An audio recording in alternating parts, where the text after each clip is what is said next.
আজ তৃতীয় দিনে পড়ল বালুরঘাট কলেজের অস্থায়ী অশিক্ষক কর্মীদের অনশন।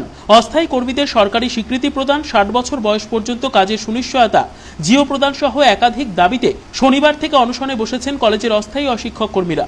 বালুরঘাট কলেজের গেটের সামনে মঞ্চ বেঁধে চলছে অনির্দিষ্টকালের এই অনশন। পশ্চিমবঙ্গ কলেজ ক্যাজুয়াল এমপ্লয়িজ সমিতির ব্যানারে চলছে এই কর্মসূচি। সংগঠনের সদস্য শুভঙ্কর ঘোষ জানিয়েছেন, দীর্ঘদিন ধরে স্থায়ীকরণের দাবি জানানো হলেও সরকার এখনো পর্যন্ত কোনো ব্যবস্থা নেয়নি, সে কারণেই তাদের এই অনশন শুরু হয়েছে।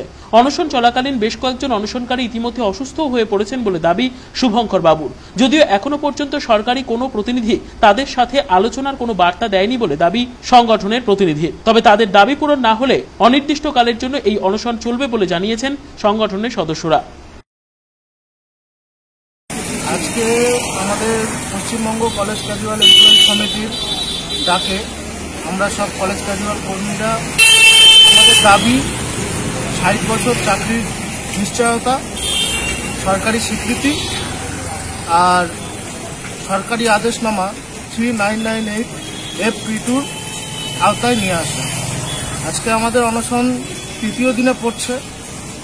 এর মধ্যে আমাদের অনেক অনশনকারীরা অসুস্থ হয়ে পড়ছে, তাদেরকে আমরা জল স্যালাইন খাইয়ে রাখছি। এখন অবধি সবাইকে জানানো সত্ত্বেও কোনো আধিকারিক আমাদের কোনো খোঁজ নিতে এখন অবধি আসেনি।